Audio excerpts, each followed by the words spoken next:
Hello, parents and students. Those of you that are participating in this year's Spelling Bee, I wanted to come on and give you a brief tutorial on studying your spelling words, just to make sure that the students and their parents understand how to help their child prepare for the spelling bee.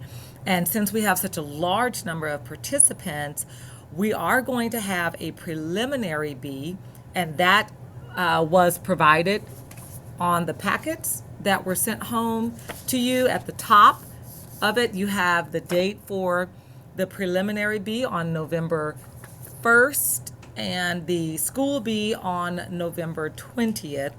The preliminary bee is to narrow down our list of 80 plus students who are currently on our list to participate, down to a more manageable 30 participants. And the way that happens is it shows the students who have been diligently studying every day. Okay, so on the screen that you see is the list of words provided by the National Scripps Spelling Bee, or Scripps National Spelling Bee website, okay, for this school year, 2024-2025.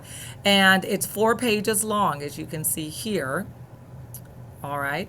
Now, there's a lot of words for our students to study. I don't want any student to think that they only need to just study the first page or just study some of the words. When you are in a spelling bee, you study all of the words that are given to you. You are preparing to spell any of those words that are on the list.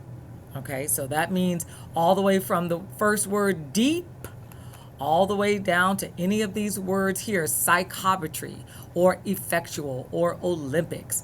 Any of these words on this list, you are prepared to spell at the spelling bee. That's what studying at the for the spelling bee involves. So my suggestion for each speller is to begin with the first column. All right, I'm gonna come out a little bit more.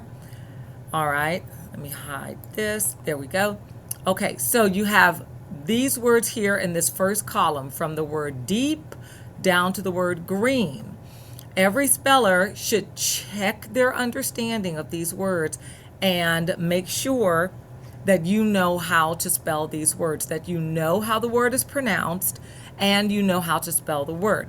So for example, you start on the first column, you say the first word deep, D-E-E-P, deep. Then close your eyes or look away from the paper, say the word again, deep.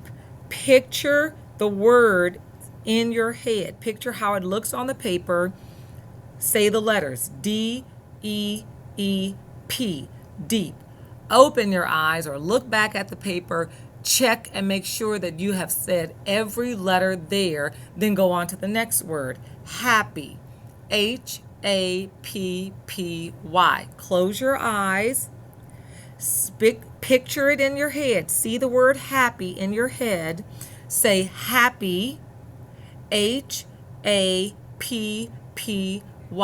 happy. Then open your eyes and check your spelling.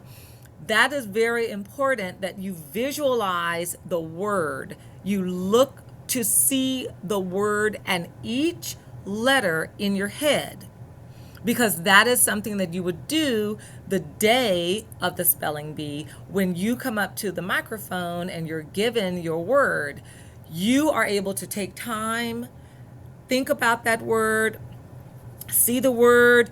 There's probably going to be a whiteboard and a marker with an eraser on the podium, so you could write the word out and you can see it and make sure that you have all the correct letters in the correct order before you open your mouth to say the word. Because in the spelling bee, also in the preliminary bee, but in the spelling bee, if a speller starts to spell a word and says one letter wrong or says the letters in the wrong order and stops, starts again with the corrected letters or order, that speller will be disqualified, even though the second time they spell the word, it was spelled correctly. They're still going to be disqualified because the wrong order or the wrong letter came out your mouth first. So it's very important that you see that word and you make sure that you have all the letters, right? So you start to practice it in your head. Maybe you could practice it with a little sheet of paper at home when you're studying. Write it down, okay? With a parent or an older brother or sister, they would call the letters out. Hold the paper, call the word out to your student deep, and have them say it back to you and then spell the word, all right? And then if they get it wrong, show them the word. Say, no, you were close, but you said one letter wrong or you left off this letter or whatever. Show them the word. Let them see the word with their eyes and then turn the paper away, say the word to them again. They say it back to you and then they spell it, okay? That is the best way for you to practice at home. And if you take each of these columns and try to master the spelling of each word within 1 to 2 weeks, then move on to the next column, take 1 or 2 weeks. That means that you're studying these words several times a day, several times a week. Okay, so like Monday you go over the words, Tuesday you go over the words. Maybe a lot of kids keep the paper in their backpack, so sometimes at recess or a few minutes in class, sometimes the children, if they're going to the restroom, some students will remember to grab their spelling words while they're walking down the hallway to the restroom, and while they're waiting for the rest of their class to finish using the restroom, they're studying their words, right? Maybe there's another student in their class that is participating in the spelling bee. That student could sit with them and they could quietly, not loudly and disturb the other classes, but quietly sit in the hallway or stand in the hallway waiting for their class to finish at the restroom and use that time to study with each other, right? Or just ask a friend, hey, can you call these words out to me? Those are opportunities for students who really want to succeed in the spelling bee. Those opportunities are taken, right? They're always looking for opportunities to study their words. So then you take 1 to 2 weeks on each column, right? So you've got 4 columns there, 4 columns there, okay? So this is about 2 months. So you really have to kind of pick it up because by November 1st, you have the next few weeks here in September. So we're at September 9th right here. So 1, 2, 3. You've got 3 weeks here to start on page 1. Maybe skip down to page 2 for some of you who are in the upper grades. And then in October, you've got 1, 2, 3, 4 more weeks in October. Okay?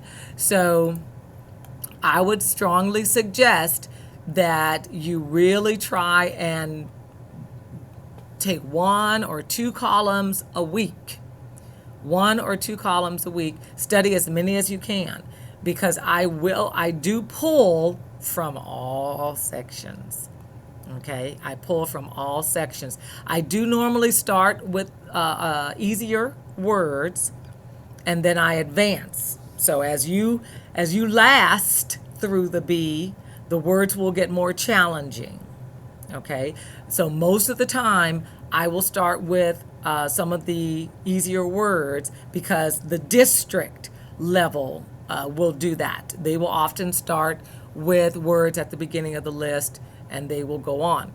Now, those who win and move to the district level, you will be given a second set of words, and that second set of words will be words of champions. That's what it's called. And the winners of all schools that participate will receive this second set of words to study and prepare for the District B. This is why I'm having the spelling bee earlier, to give our winners more time to study the new set of words and still every now and then remind themselves about these words. Okay. Last thing I want to share with you is for any help that you might need, if you go to Merriam-Webster, you can Google it. The website is right here, merriam-webster.com. If you go to this website, it is a great resource. It is also listed on the packet, on the back of the packet. You'll see it say Official Dictionary of the Scripps National Spelling Bee, merriam-webster.com. So you can come here, you can put in one of the words that might be challenging for you. All right, so I'm just going to grab a word off of the list. Okay, so I put in this word here. I know how it's pronounced, but if you don't, click search. And then if you see here this speech button right here, okay, there you go. All right, so you have the base word smolder, and then you have the word on the spelling list smoldering. And so you can put in any word that you're not sure how that word is pronounced. Okay, spell it right. If you're not sure how it's pronounced, and then oh, there it is. Here's the form that's on, the adverb form is on your spelling list. Okay, so if you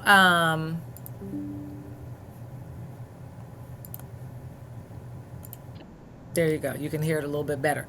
So any of the words on the word list, come to the website. Some of you may have Merriam-Webster as an app on your phone or your tablet, but it is available through any internet web browser. Go to this website, type in any of the words on the list that you are not sure of. And students, if you're studying by yourself and you have access to a computer, type in the word. It does not help if you study the word with the wrong pronunciation. Even if you have the word spelled correctly in your head, if you're saying it wrong, when I give you the word at the spelling bee and I pronounce it correctly, you're not going to recognize it because you've been studying it with the wrong pronunciation. Okay, like the word smoldering. If you thought it was smothering, which is a different spelling, but still, if you thought it was pronounced smothering, and I asked you to spell smoldering, you think that I'm asking you that word, and you might spell it differently or just guess at the word, right? So, very important to make sure that you're pronouncing it correctly, hearing it correctly, and spelling it correctly. Okay? So, if I am able, if I am able to schedule after school tutorials for the students, I will do that. And I will make a flyer and send it and also post it on Class Dojo so parents are aware of the days and times that I will stay after school to assist any spellers who want to improve on their spelling and get prepared for the spelling bee. I will also set up a Quizlet flashcard, like online flashcards, and I'll post the link. And that is a way for me to help some of you study, because on one side of the flashcard, you will only hear my voice. You won't see anything. It will only be my voice. And then you'll hear the word, and you will think about it, spell the word, then click and the card will flip over and you'll see the correct the spelling of the word, and you can check and see if you've done it. So that's a way that I can help some of you without you staying at school, and you can access that link anytime. All right. All right, parents, if you have any questions, or students, if you have any questions, please let me know. You can send a message through Class Dojo, or students, you can come to me at school and ask your question. I hope this video was helpful. Good luck to all of you. See you later.